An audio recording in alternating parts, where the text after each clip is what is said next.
There was one unspoken rule in the Galactic Union: never, under any circumstances, attack Earth. Officially, this warning didn't exist. It wasn't found in treaties or etched into interstellar archives. But every admiral whispered it. Every captain learned it during training. It passed between commanders like folklore, part ghost story, part sacred warning. I, Commander Zach Valerian of the Tracecan Imperial Armada, thought it was utter nonsense. "You're telling me," I said, tapping a claw against the holographic display of the pale blue planet, "this backwater rock, this half-developed mudball, is off-limits?" Admiral Petrax didn't flinch, though his scales shifted from a cool violet to a warning orange. "Commander Valerian," he said slowly, "there are things about Earth you don't understand." "What's to understand?" I scoffed. "They haven't even colonized their own moon properly. Their weapons are outdated. Their spacecraft barely leave orbit. And that planet, rich in metals, untouched biospheres, is just sitting there." Petrax's gills fluttered in agitation. "The last species that tried to invade Earth," he said, "was the Dravak horde. You remember them?" I waved a dismissive claw. "That was centuries ago. Ancient history. They were the most powerful fleet in 3 quadrants. Over 10,000 warships. And now they're dust," I replied flatly. "Probably wiped out by civil war or some disease." "Coincidence," Petrax growled, "is for the naive. The humans have a saying, 'Fool me once, shame on you. Fool me twice.'" He trailed off, his gaze hardening. My interest sharpened. "Our intelligence says they're distracted, yes. Suffering a pandemic?" Petrax's scales darkened. 3 billion dead. Half their population. The virus mutates faster than they can respond. Their systems are collapsing. I leaned in. "Then it's time." Petrax hesitated, but didn't forbid it. That was all the approval I needed. "Recon Team Delta, Earth approach." First Contact Specialist Nix Taylor groaned as she stumbled into the observation deck, her fur still matted from sleep. "This better be good, Valerian," she muttered, voice raspy. Lieutenant Vra Demorian, my tactical officer, gestured to the screen. "Intercepted Earth transmissions. Play it." A human voice crackled through the speakers. "Death toll surpassed 3 billion. The Helix virus mutates faster than vaccine response. President to address the nation at 0800 regarding final contingency plan. God help us all." Nix's ears perked up. "Final contingency plan?" "Precisely," I said, suppressing a grin. "Their governments are in disarray. Military stretched thin. Quarantine zones breaking. It's perfect." "Perfect for what?" she snapped. "Reconnaissance," I replied smoothly. "Sample collection. Rare metals. Biological data. We land, gather, leave. No one even knows we were here. Earth is listed as do not approach in the registry." "A suggestion," I said, "not a law." Vra pulled up a map. "Remote forest region. Minimal human presence. No active satellites. We can cloak on descent." I slapped his shoulder. "Good. Assemble the team." "You're bringing me?" Nix protested. "You're the first contact specialist. In case we accidentally make contact." "This is a mistake," she muttered, fur bristling. 3 billion humans are dead, specialist," I said coldly. "If they had any great cosmic secret, it likely died with them." She said nothing more, but her eyes never stopped scanning the shadows. Surface, Earth. The moment I stepped onto the surface, I knew something was wrong. The air was thick with chemical decay. The gravity pulled like a living thing. My olfactory sensors recoiled at 100 overlapping scents: blood, rot, ozone. "Masks on," I ordered. The team's suits sealed with a soft hiss. No human signatures within 2 kilometers, Nyx reported, eyes on her scanner. But, something's wrong. How? Heat signatures, strange. Movement patterns don't match any known wildlife. Energy fluctuations I can't explain. Almost, quantum. Vra pointed ahead. Structure in the mist. Human design. The trees loomed, twisted and towering, as if watching us. Earth's flora felt, alert. We move, I ordered. Standard formation. Weapons ready, not charged. Facility Theta, Discovery. The structure was a research facility, likely medical, judging by the satellite arrays and biohazard signs. The main door had power but no guards. Vra hacked the lock in seconds. Inside, the halls were dark. Emergency lights painted everything in a sickly red. Abandoned gear. Half-eaten meals. Hastily scrawled notes. Spread out, I ordered. Scan everything. Don't touch until cleared. Minutes later, Nyx's voice came over comms. Commander. You'll want to see this. East Wing. Now. She stood before a shattered glass wall, behind which lay a containment room. The reinforced window was cracked but holding. What is this? I asked. She pointed to a corroded plaque. Our translator struggled, then displayed. Project Lazarus. Phase 3 trials, biohazard. Authorized personnel only. Nyx's voice dropped to a whisper. In human mythology, Lazarus was a dead man brought back to life. A chill crawled up my spine ridges. They tried to resurrect their dead. No, came Vra's voice behind us, holding a data slate, worse. He handed me the tablet. Medical logs. Clinical notes. Recordings. Subject 16, necrotic regeneration protocol engaged. Injected with nanite colony omega zeta. Tissue stabilizing. Consciousness fragmenting. They created nanobots, Vra explained, to reverse cellular decay. To cheat death. Did it work? Yes, he said grimly. And no. Lazarus wakes. A distant crash echoed through the halls. Then another. Closer. Something's inside, muttered my comms officer. Multiple lifeforms. Approaching fast. Back to the control room. Defensive formation. We moved fast, weapons drawn. The sounds grew, scraping, shambling, then rapid, deliberate footsteps. Commander, Nyx whispered, trembling, we need to get out. Now. The door to our left exploded open. What entered had once been human. Rotting flesh peeled back to reveal cybernetic enhancements. Metal intertwined with muscle. Eyes glowed with cold, inhuman light. Their movements were precise, coordinated. Not undead. Upgraded. 7 hells, Vra gasped. The thing tilted its head. Foreign lifeforms detected, it rasped. Initiating capture protocol. More broke through the doors. Grotesque amalgamations of human and machine. Open fire. Energy bolts tore into them. Flesh burned. Armor cracked. But they didn't fall. One of them stepped forward, limbs hanging unnaturally. Damage threshold exceeded. Adapting countermeasures. Fall back. I roared. It was chaos. One of my team was tackled, screaming. Another vaporized one of the creatures, only to be overrun by 3 more.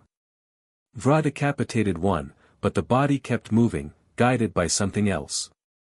Something grabbed me, its grip iron. Tracecan physiology confirmed, it rasped. Conversion viable. A proboscis unfolded from its face, dripping with nanite fluid. "Welcome to Project Lazarus," it whispered.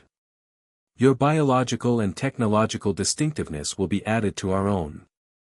The needle pierced my scales. And in that moment, just before darkness claimed me, I realized. The Galactic Union hadn't been afraid of Earth's weapons. They feared its will to survive.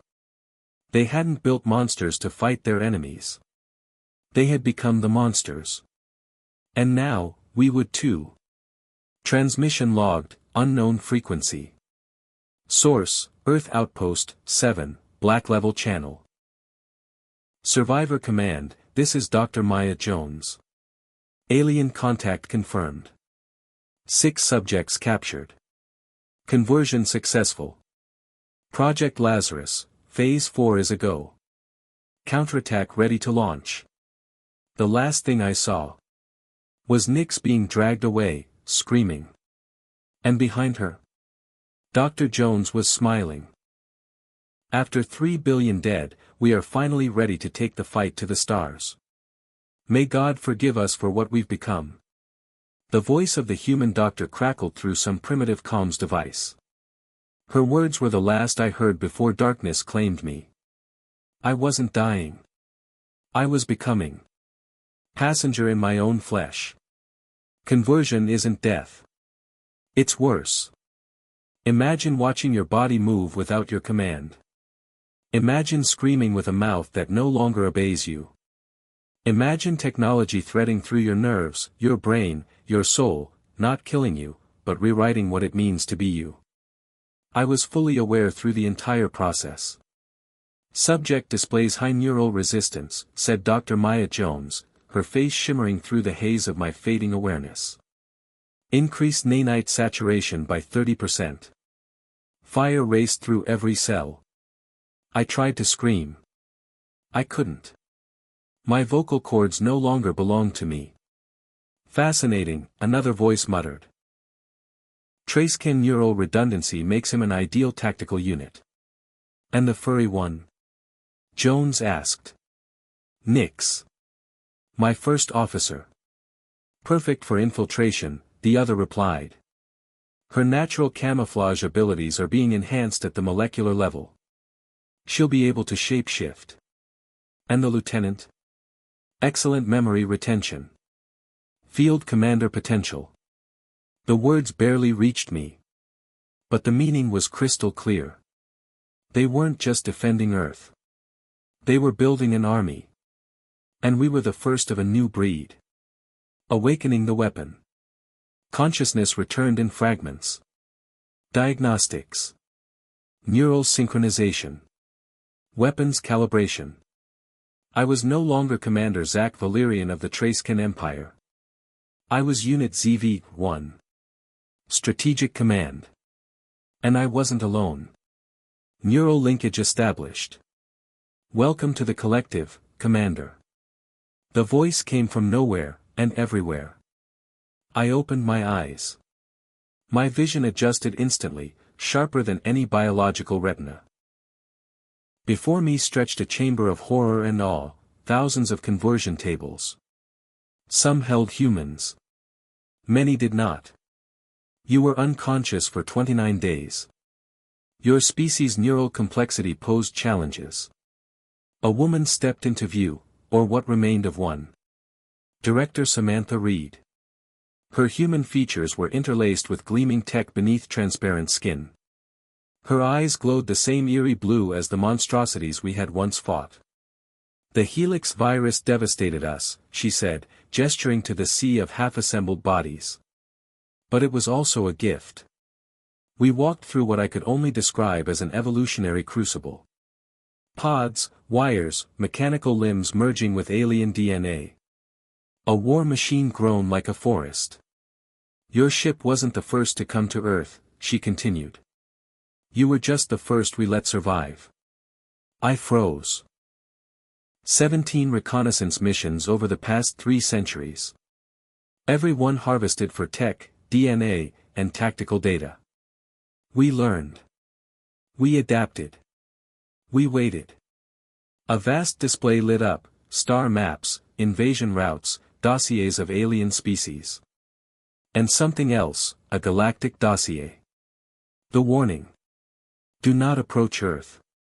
The Galactic Union didn't fear us, she said bitterly. They were hoping we'd fail. Or die. So they could justify leaving us behind. Genesis through genocide, Genesis through genocide.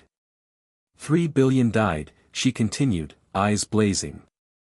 And in that fire, we discovered something miraculous. You made a weapon out of a plague. No. We made a future. The virus altered DNA. Our nanobots bonded with it. Techno-organic evolution. The first attempts. Mindless beasts. But we refined it. We learned how to preserve consciousness. Merge identity with design. She led me to a window. Beyond it, an army stood motionless in formation, tens of thousands of enhanced humans, and aliens. Rebuilt for war. Behind them, ships. Familiar silhouettes twisted by terrifying innovation, Tracecan engines fused with human ingenuity, shimmering with colors only detectable on quantum spectrums. Now, we take our place in the stars. Why would I help you? I demanded, though my voice was no longer mine. Metallic. Reshaped. Director Reed smiled, an expression full of terrible beauty. Because you already are. Nanites pulsed in my spine, and I felt the collective hum around me. Not control. Something deeper. Inclusion. A web of thought and instinct and strategy. You'll come to understand, Reed whispered. The Union watched us burn. The galaxy turned away. But now. Now we rebuild. With your strength. Your knowledge. Your DNA. The terrifying truth. And in that moment, I realized something worse than defeat. The humans had not merely survived. They had become inevitable. And we, the proud conquerors of empires. We were just their foundation. Their first step into becoming gods. Conversion isn't death. It's worse. Imagine watching your body move without your command. Imagine screaming with a mouth that no longer obeys you. Imagine technology threading through your nerves, your brain, your soul, not killing you, but rewriting what it means to be you. I was fully aware through the entire process. Subject displays high neural resistance, said Dr. Maya Jones, her voice sterile and professional, her face shimmering through the haze of my fading awareness. Increased nanite saturation by 30%. Fire raced through every cell. I tried to scream.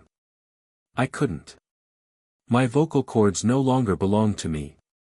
Fascinating, another human voice noted. Tracecan neural redundancy makes him an ideal tactical unit. And the furry one? Jones asked. Nix. My first officer. Perfect for infiltration. Her natural camouflage is now molecularly dynamic. She'll be able to mimic almost any form. And the lieutenant? Excellent memory retention. Command grade potential. The words barely reached me. But the meaning was clear. They weren't just defending Earth. They were building something else. And we were the prototypes. Awakening the weapon. Consciousness returned in fragments. Diagnostics. Neural synchronization. Weapons calibration. I was no longer Commander Zach Valerian of the Tracecan Empire. I was Unit ZV-1. Tactical Command. And I wasn't alone. Neural linkage established. Welcome to the collective, Commander. The voice came from nowhere, and everywhere. My vision returned, clearer and more enhanced than any biological sense I'd ever known. Before me stretched a chamber of horror and awe, thousands of conversion tables. Some held humans. Many did not. You were unconscious for 29 days. Your species' neural complexity posed challenges. A woman stepped into view, or what remained of one. Director Samantha Reed. What was once human was now a fusion of flesh and machinery. Transparent synthetic skin revealed illuminated subdermal circuitry. Her eyes glowed with the collective signature blue. The Helix virus devastated us, she said, gesturing to the field of biomechanical cocoons. But it was also our salvation. We walked through a corridor of living machines, alien bodies reconstructed and merged with technologies both familiar and horrifying. Your ship wasn't the first to come to Earth, she said. You were simply the first we allowed to survive. I froze. 17 reconnaissance teams. Over 3 centuries. Each harvested. Each disassembled. Each studied. The Galactic Union warned you. But none of you listened. A massive interface lit up, star charts, ship schematics, alien languages. Do not approach Earth. They didn't protect us, Reed said. They quarantined us. Observed us like an experiment, hoping we'd fail.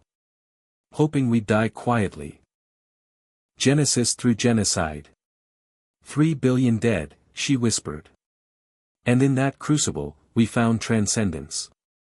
You turned extinction into a weapon. No, she corrected. Into evolution. The virus rewrote DNA. The nanobots merged with it. What emerged was a techno-organic hybrid capable of self-repair, adaptation, and, most terrifyingly, preserved consciousness. The first generations were unstable. Violent. Mindless. But over time, they learned. They refined the conversion process. Behind the glass wall of the observation deck, legions of reconstructed warriors stood in silence. Humans. Aliens. A new species entirely. The ships waiting behind them were grotesque masterpieces, designs born from desperation, engineered with stolen knowledge from a dozen fallen civilizations. Now, we take our place in the stars. Why would I help you? Reed's smile returned, terrifying in its certainty. Because you already are. Nanites thrummed inside me, sinking me with the minds of thousands.